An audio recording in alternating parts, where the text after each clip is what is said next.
In our preliminary discussions, we were able to comprehend that a drug needs to be powerful enough, selective enough to interact with the target proteins, target nucleic acids in the body in order to elicit a unique response, in order to produce its particular effect.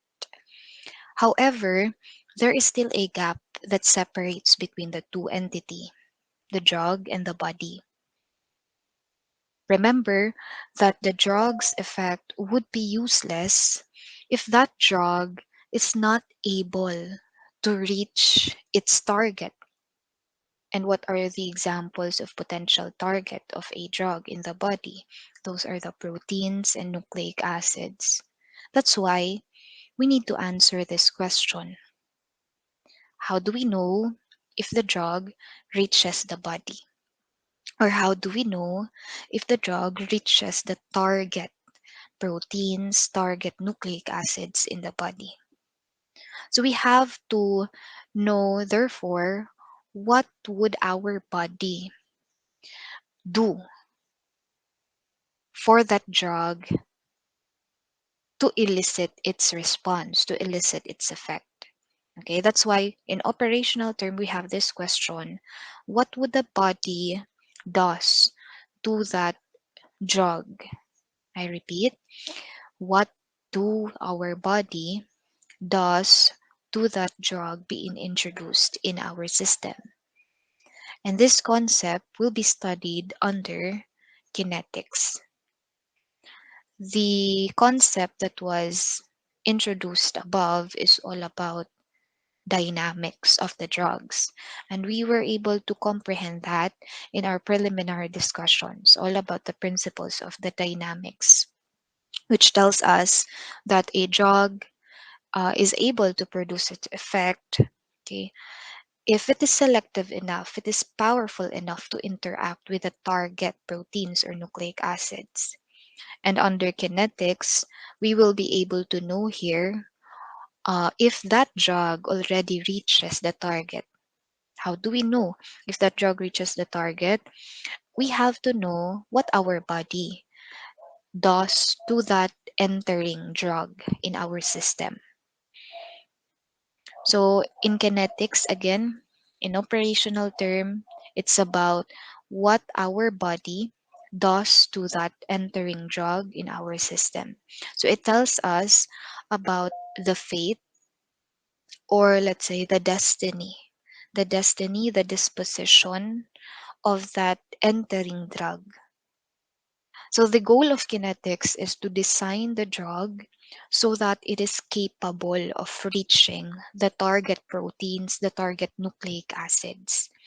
Because again, as I've mentioned, the drug's effect would be useless if it cannot reach the target. Yes, let's say the drug has an effect, it has a particular unique response, but that will be useless, that would be nonsense if hindi naman siya makakarating sa kanyang target site of action. That's why we need to study kinetics. And what would the body does to that drug? That would be ADME. So this will be the concept that will be studied under kinetics. The drug's fate in our body is that that drug will be absorbed, distributed, metabolized, and then later on excreted. These are the things that needs to be considered for us to know if that drug already reaches the target proteins or target nucleic acids. So we will be discussing each one of them, but superficial lang yung discussion ko because you have higher separate courses in pharmacy where you will have a thorough discussion under kinetics. Okay, so we'll start with the overview of drugs' fate in the body, particularly for those drugs that are taken orally or taken per orem, meaning by mouth. So we have different dosage forms of drugs available taken orally. Let's say, for example, very common tablet. Let's say a tablet has been introduced into our body. And we all know that there are a lot of um, kumbaga, things, a lot of considerations. If that tablet has been introduced into our body, it will not be easily absorbed into the systemic circulation. Always remember that any drug that are taken by mouth will first undergo the process of liberation. I repeat, any orally taken dosage forms of drugs, prior to absorption, they first undergo liberation, or liberation is also referred to as drug release. I repeat, liberation is also synonymous to drug release. So that's what happens in liberation, meaning to say, the active pharmaceutical ingredient from that whole tablet, from that whole drug dosage form, will be liberated, will be released. Okay? So that's liberation, all about the drug release out of that whole dosage form, out of that whole, for instance, tablet. And it's very important that under liberation, the drug has to be dissolved. So dissolution process is important, an important means under liberation or drug release, because the product under liberation is that the drug now is in aqueous solution, is in aqueous solution. Now, what's the importance of having that drug in aqueous solution? This form of a drug, this physical state form ng drug, is actually the prerequisite for that drug to enter the systemic circulation. So meaning to say, we actually have a criteria or a requirement for a drug to enter the systemic circulation, and that is dapat yung gamot should be in a form of aqueous solution. That's why any orally administered drug, solid drugs for instance, or orally administered drug, may liquid with solid particles, it has to be in its aqueous solution first. And that's a pre-requirement for the drug to enter the systemic circulation. Now, after liberation, since the product of liberation is that the drug is now in aqueous solution, it is now ready to be absorbed in the systemic circulation. So in absorption, always take note that it is all about the drug entry into the systemic circulation. Kaya may nakasulat dyan, upon absorption, the drug is now in the systemic circulation. When we say the drug is in systemic circulation, the drug is now observed in the blood stream, in the plasma. The drug is now observed in the plasma. So again, the requirement for any drug to be absorbed, it should be in aqueous solution.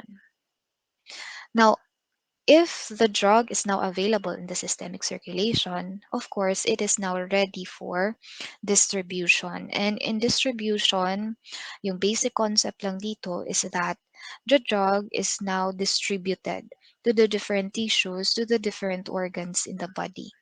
So it is now readily distributed to the organs, different organs or tissues in the body. And we all know that if the drug is in tissues already, the tissues comprises the proteins, nucleic acids, and which are considered as potential targets ng mga gamot. So meaning to say, sa distribution, end result is the drug already reaches its target proteins, it targets nucleic acid. And if it reaches already these targets, it will now elicit its unique response, its effect. So we have discussed already liberation, absorption, and distribution. Now, there will be time na after the drug will elicit its effect, after its whole duration of action, the drug will be eliminated in from our body. And talking about elimination process of that drug or any substance, nutrients or metabolites in the body, there are two means or two processes involved under elimination. We have number one, metabolism, and we also have excretion. When we talk about metabolism, this involves different chemical reactions. Chemical reactions are involved here. I repeat, when we talk about metabolism, it involves comprises of chemical reactions wherein the drug is being transformed, converted generally to its inactive inactive form. So this is the general end result under metabolism, formation of the inactive form of that drug, metabolites, or nutrients. And then finally, after metabolism, the drug is now ready for excretion. The drug is now ready for excretion. When we say excretion, this is already the functional loss of that drug from our body. It will be excreted from our body. And we have different means of excreting the drug. So later, we have a separate discussion on that. So again, we will be discussing each one of these processes involving the kinetics of drugs, but it will just be superficial. I will just introduce the basic concept, the most important concept. We will not uh, discuss it thoroughly because, again, you have a separate subject in your higher courses wherein you'll have a detailed discussion on this. So we'll discuss first liberation. So again, liberation, this is synonymous to drug release. Drug release, wherein what happens under liberation, the active pharmaceutical ingredient has been extracted, has been released, has been liberated out of that whole drug dosage form. And liberation is uh, being undergone only by those dosage forms that are administered orally or topically. All right. And what is the important process involved under liberation, drug release? That would be dissolution of the drug, because that drug that has been liberated needs to be dissolved into its aqueous form, because that aqueous form of that drug is the pre-requirement for the drug to be absorbed in the systemic circulation. Another important thing to consider under liberation is that the most common mechanism in controlling the drug release is the process of diffusion. Now, talking about drug absorption, there are a lot of factors to consider depending on the route of administration. Example, if the drug is orally administered, we could say na more complications ito, maraming issues kapag ang gamot orally administered. Kasi 'di ba, halimbawa kapag ang drug entering orally siya being administered, dadaan muna siya sa mouth to the esophagus and yun sa GIT. Hindi siya agad-agad observed in the systemic circulation. Pero although ang orally administered na gamot yes, marami siyang issues to be considered, but we cannot deny the fact na siya yung most common, pinaka-popular route of admin, siya yung pinaka-convenient, pinaka-gusto ng lahat when it comes to dosage forms ng gamot. Kasi siya yung pinakamadali i-intake. Okay? Now, when we talk about uh, absorption environment, if a drug is orally administered, we have two absorption environment. Generally speaking, meron tayong dalawang absorption environment. So number one, absorption environment, stomach. And what you need to know here is, of course, the environment of these absorption site. Let's say, for example, we all know that stomach is normally acidic in nature. It has an acidic environment. Okay, that's why you can observed here that the pH are acidic in nature, whether it is fed state or fasting state. The pH is at 1.5 to 2 at fed state. Of course, it requires more acids to digest, diba? To digest foods. Kaya mas mababa siya kumpara sa fasting state. So take note that ang stomach acid yung environment niya. And another absorption environment is the small intestine. And this is deemed to be the main site of absorption. And there are reasons why bakit siya yung main site of absorption. One is because of its anatomical structure.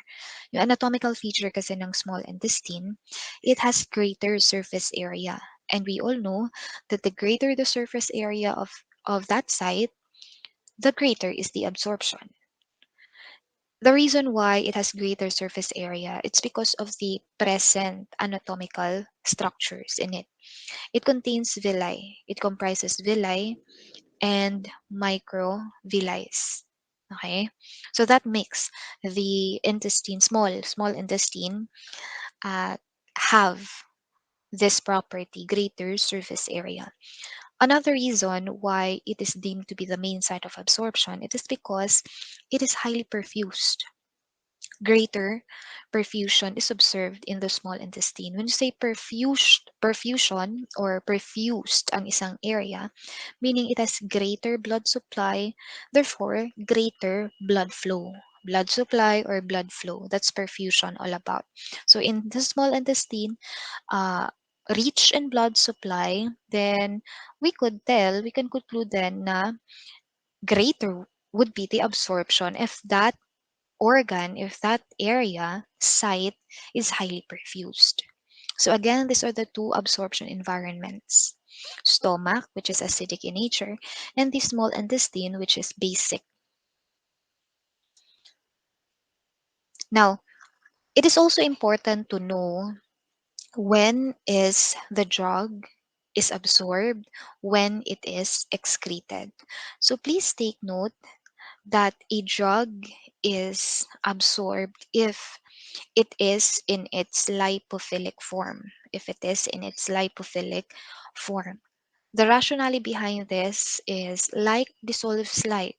In our cells, the cell membrane, of course, the cell membrane is lipophilic in nature. Oil-loving siya in nature. So para makapag-penetrate yung gamot sa cell membrane, kailangan din ang isang gamot lipophilic in nature.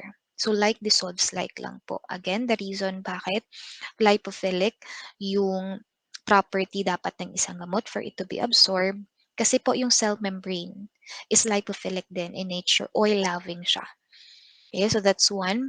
Also, a drug is absorbed if it is in its unionized form. So usually kapag lipophilic siya, it's also exist in its unionized form. And kapag lipophilic, di ba, that is also non-polar. Okay?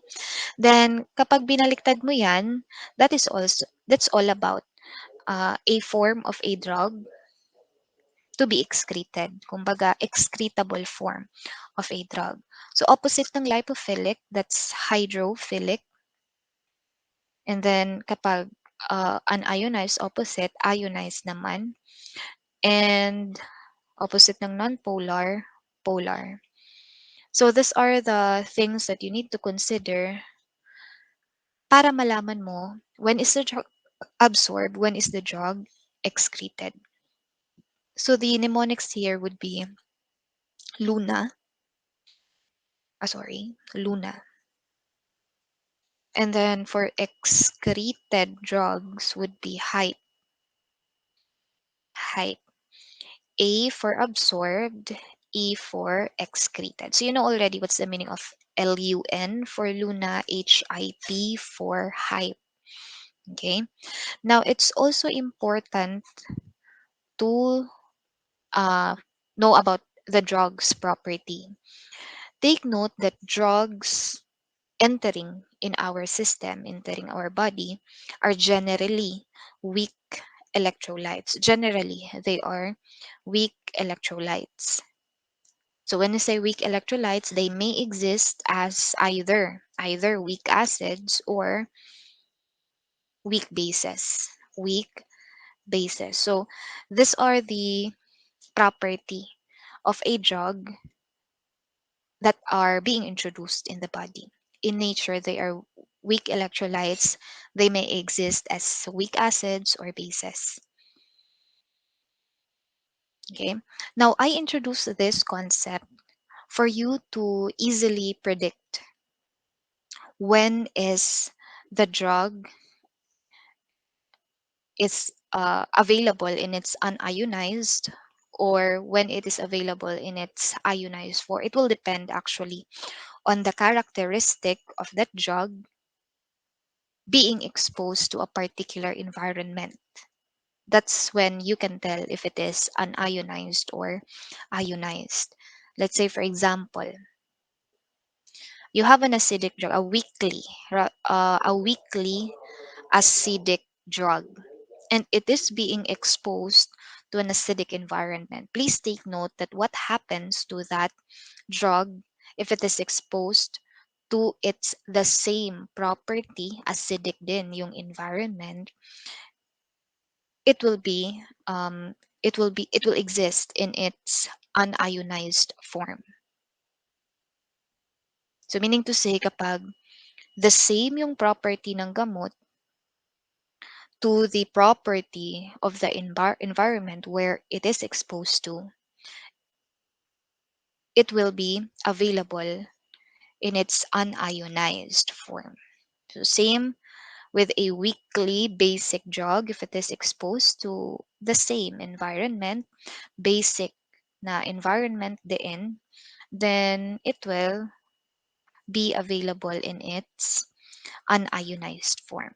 Pero kapag ang characteristic ng gamot opposes to the environment of that um, property of that environment, then ionized naman yung magiging resulta ng gamot. Example, weakly acidic drug is exposed to a basic environment, magiging ionized yung form ng gamot.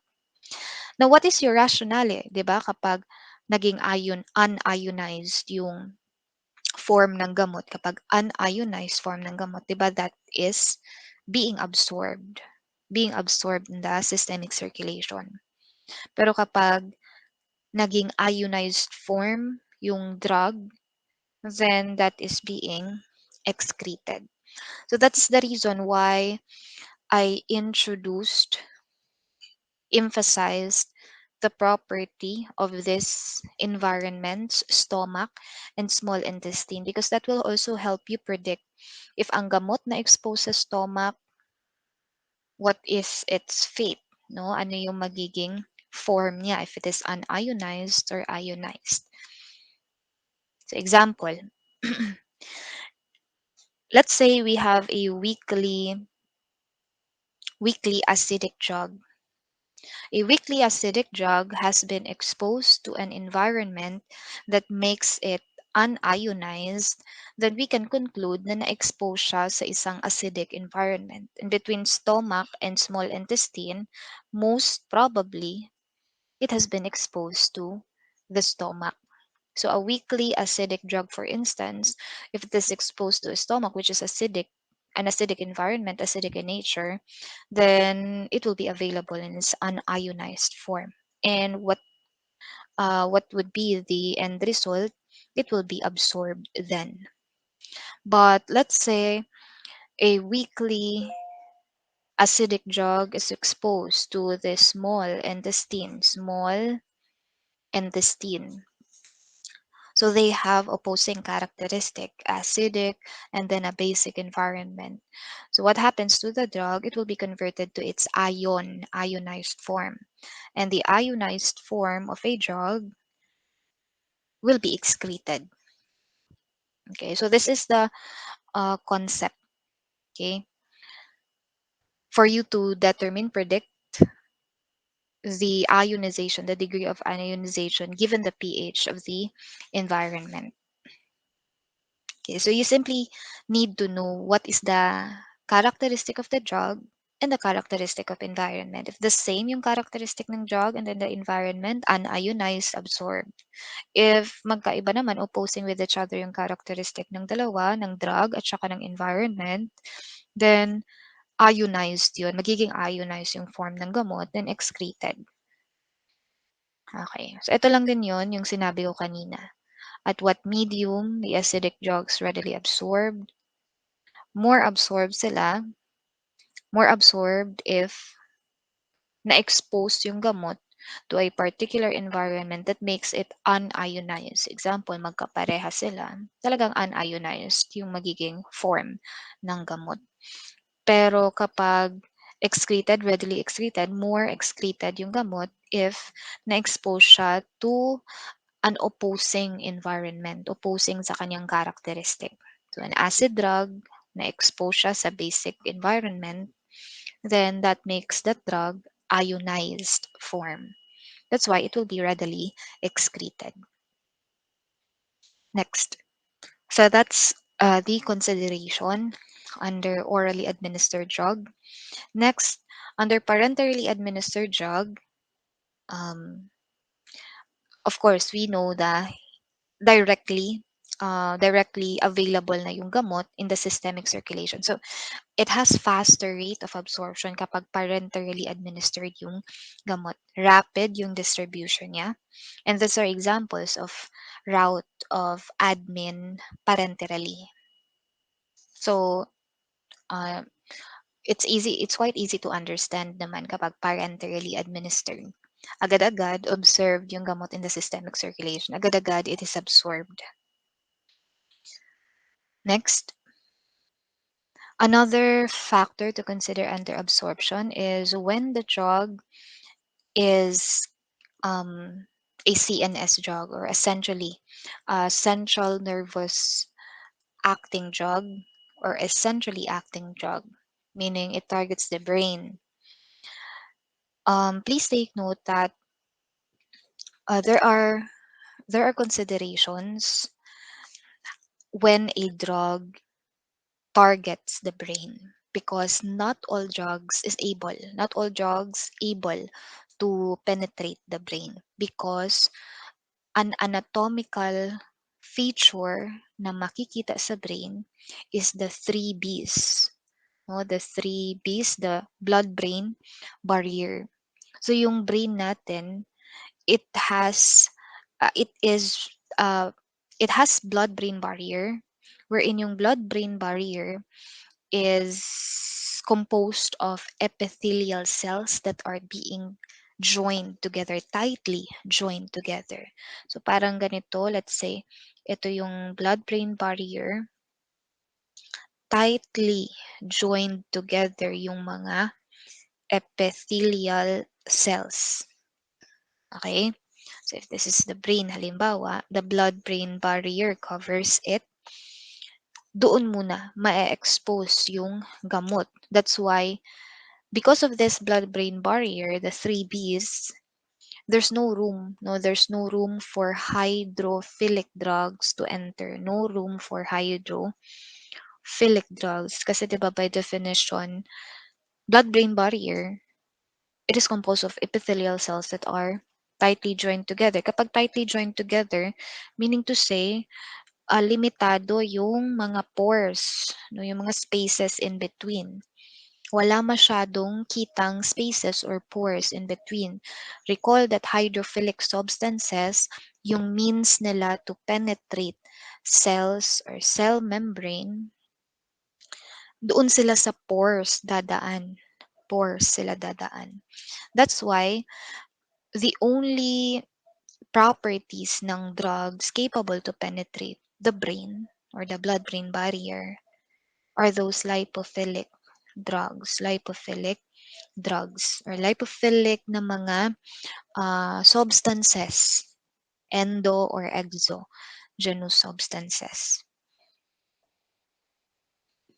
Okay, so that's all for absorption. So again, there are considerations under absorption na kailangan i-take note depende sa route of administration.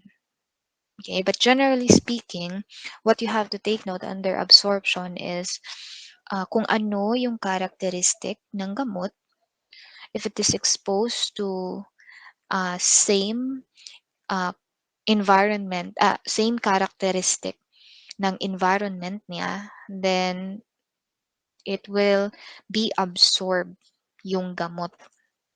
Whereas kapag opposing yung characteristic ng gamot to that of the characteristic ng environment, then it will be not likely absorbed. So we are done with the uh, first process under kinetics, kung ano yung fate ng gamot if it is introduced in the body. That's absorption, generally absorption. Kasi yung liberation, applicable lang naman siya if it is orally administered, topically administered. So, next is the distribution. So, ganun lang din, basic information lang sa drug distribution. The drug movement lang yung nangyayari dito. The drug will now be available, distributed to the different organs, to the different tissues, meaning it will now be available to the target proteins or the target nucleic acids in the body. And the most important factor to consider for a drug to be readily distributed is the blood flow available in that area or organ. Okay, so I repeat, drug distribution, it's the drug movement mula sa bloodstream going to the organs, different organs or tissues. And I repeat, blood flow is an important factor to consider here. Okay, so when we talk about blood flow, that is related to the perfusion, the blood supply, the blood flow in that area. Because as we remember, if that area is highly perfused, the greater is the distribution, the greater is the delivery of the drug in the target, no, in the target site, target proteins, target nucleic acid. So, ibig sabihin lang nito, kapag yung organ na yan is highly perfused, then greater distribution ng gamot. Let's say, for example, lungs versus bones. Between the two, highly perfused yung lungs, so greater distribution doon sa lungs. So, ganun po yung concept sa distribution. Kaya importanteng concept yung blood flow under distribution. And then, of course, after the drug is distributed to the target organs and or tissues, it will now elicit its effect, its pharmacological effect. And darating yung time na yung drug will be eliminated. So how will be eliminated?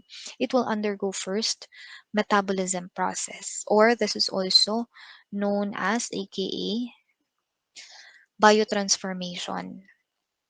Okay, so in metabolism, biotransformation, this involves different chemical reactions. So nagkakaroon dito ng conversion, chemical conversion of that substance.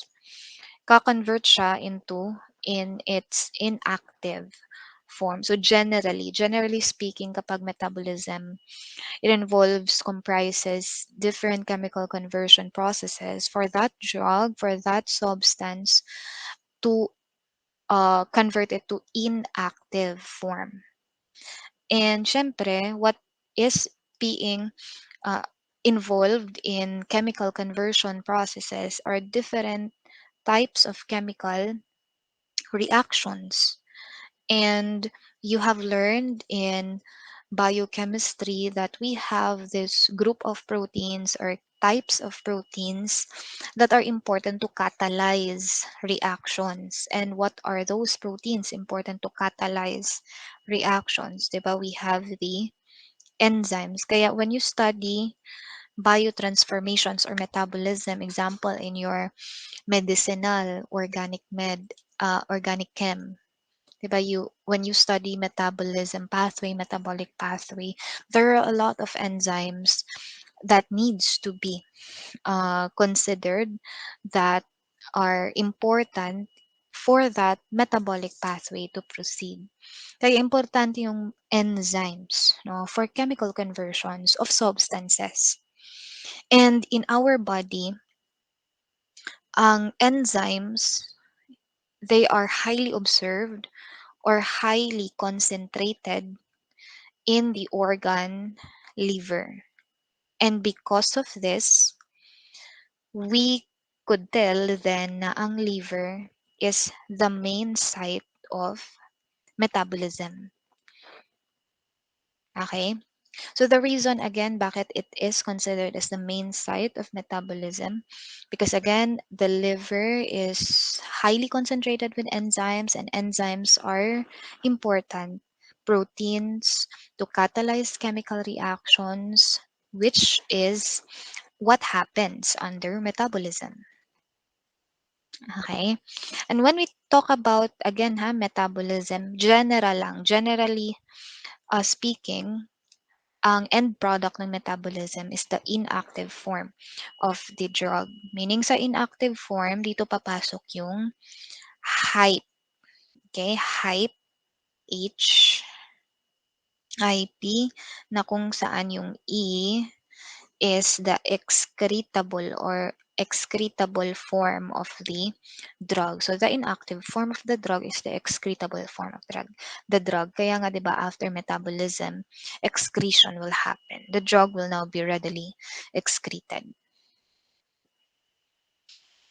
Now you have to take note as well that not all substances upon metabolism process, they will form their inactive state ng drug.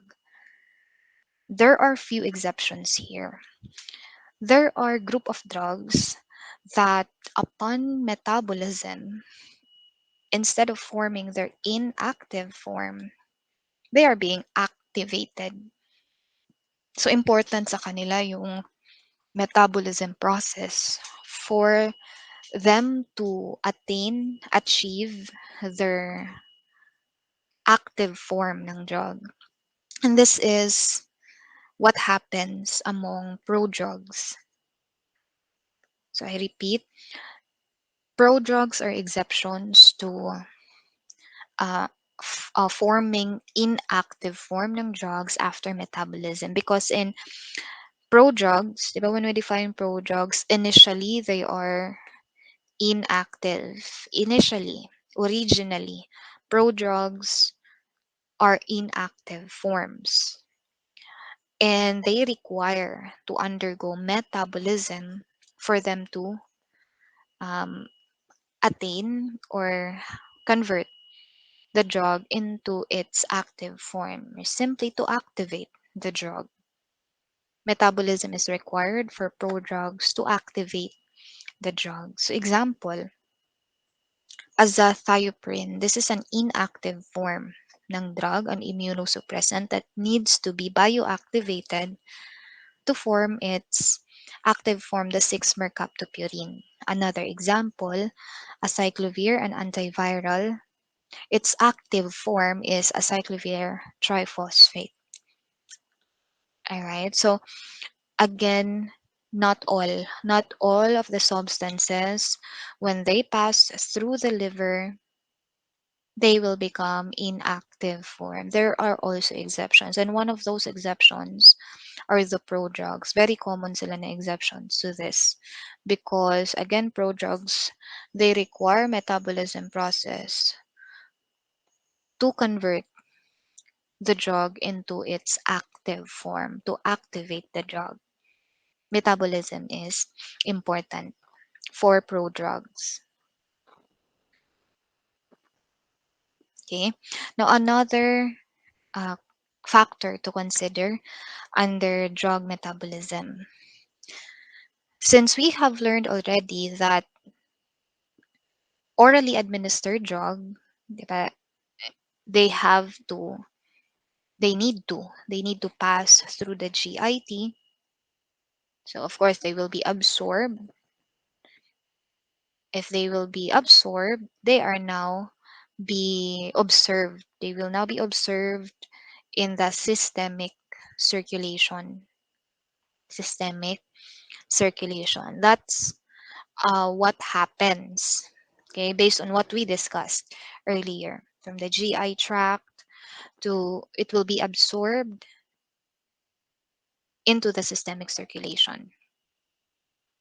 However, what actually happens or in reality based in our normal physiology ng katawan, prior to absorption to the systemic circulation, the drug will be initially transported to the liver.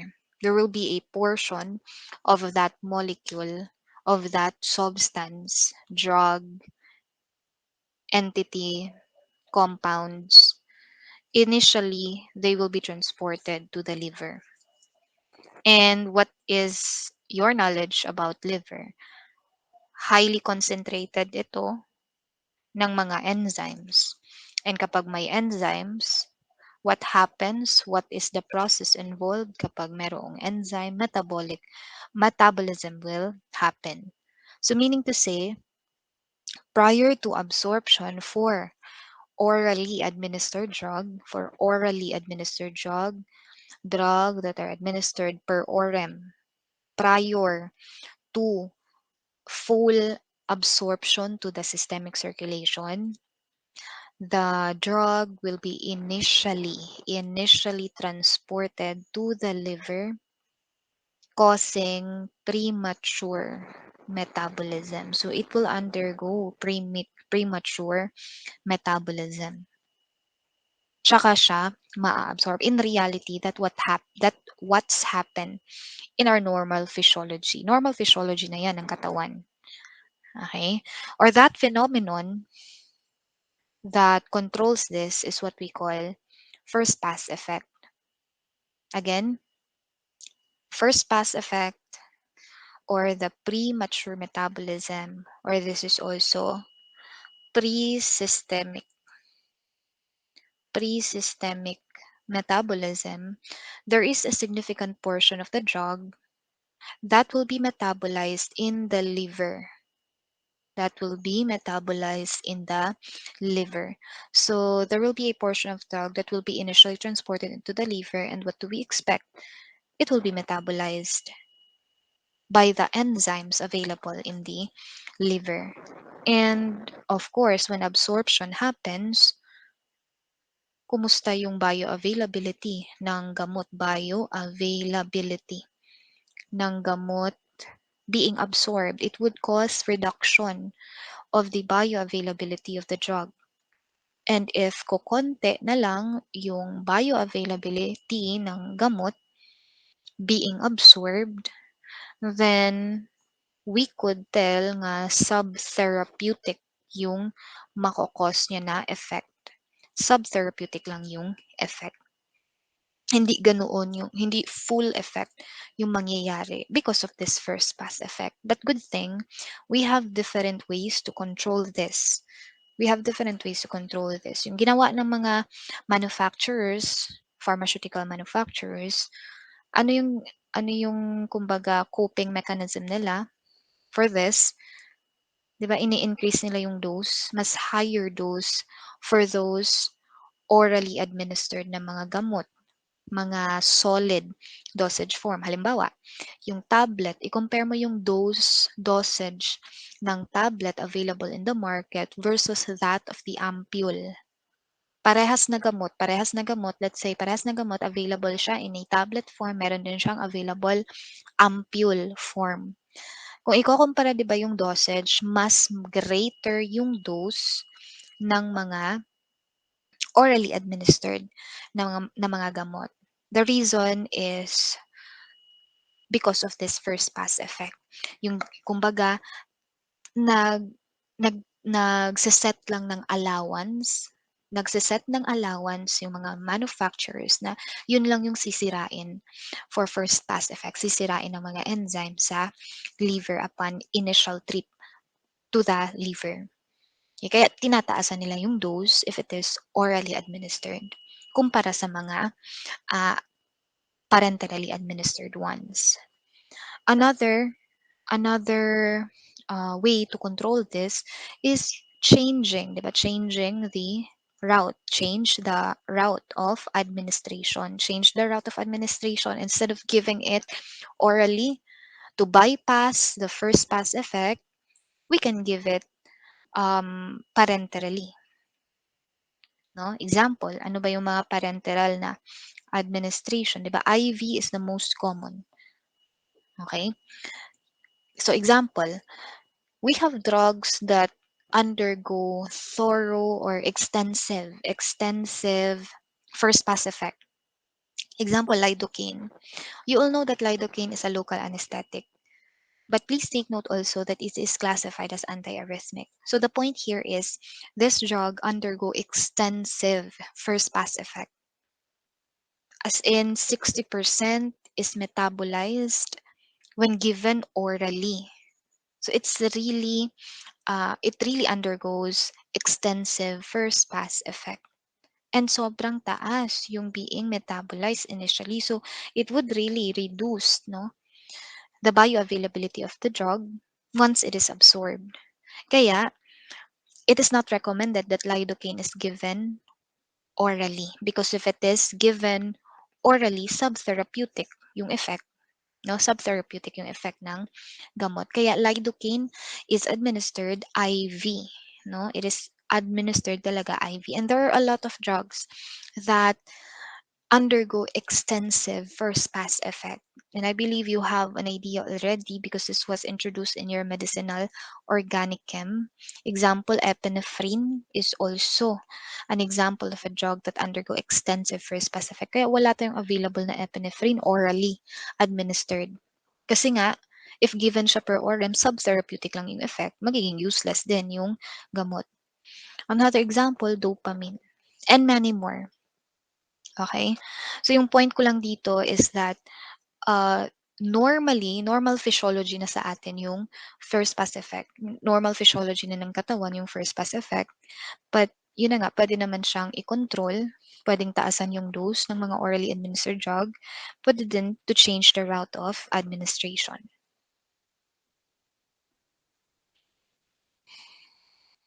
Okay? So ito lang din yung diniscuss ko kanina. Next. Now talking about enzymes action. Enzymes action to the drugs, we can actually alter enzymatic action. But of course, upon altering the action of the enzymes, we are also at the same time altering the metabolism process. If we alter the action of the enzyme, metabolism process is also affected. Let's say, for example, if the enzyme's action has been induced meaning we stimulate the action of the enzyme. So what would be your realization then? If stimulated yung enzyme's action, remember, more metabolism will occur. That's why increased yung metabolism ng gamot. And what is the general, diba? Our general end result after metabolism is inactivated yung gamot. There is an inactive form of drug which is ready for excretion. That's why if enhanced yung metabolism, the concentration of the active drug in the plasma is decreased. Kasi mas marami yung inactive form. Marami yung inactive form ready for excretion. What happens to the concentration of the drug in the plasma, the active form of the drug in the plasma decreased then. And opposite naman yung enzyme inhibition. If we inhibit the action of the enzyme, inhibited din yung metabolism. Kaya, enhanced, sustained yung active drug concentration in the plasma. So this is concentration of the active drug in the plasma. So that's all about altering enzymatic action. Still under metabolism, we also have this concept enterohepatic circulation. So we have drugs that undergo this is a recirculation. So kindly change that. Enterohepatic recirculation. So there are drugs that undergo enterohepatic circulation na when they are being transported in the liver, since diba, we all know that after metabolism, they need to be excreted. But instead of excreting, they are being reabsorbed. They are being reabsorbed or recirculated to the systemic circulation. Enterohepatic circulation is also known as biliary cycling. So in biliary recycling, what are involved here are the bile acids. The bile acids, their fate, their fate is that they are being reabsorbed. Okay, that's the normal fate of the bile acids. Kaya nga, biliary recycling, they are being recycled, they are being reabsorbed, as in 90 to 95% of the bile acids are being reabsorbed into the systemic circulation. So my point here is that there are drugs that follows the fate of the bile acids. Example, the drugs oral contraceptive pills. The oral contraceptive pills, they follow the fate of the bile acids, meaning they undergo enterohepatic recirculation, biliary recycling. Okay? So ito po yung nangyayari sa bile acids. For instance, in the lower ileum, so supposedly sa large intestine, it will be excreted. But check on the check on the diagram, only 5% of the bile acids has been lost. But where is the 90 to 95% of it?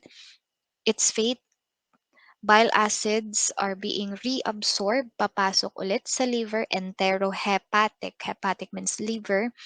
And later on, mare-recirculate siya.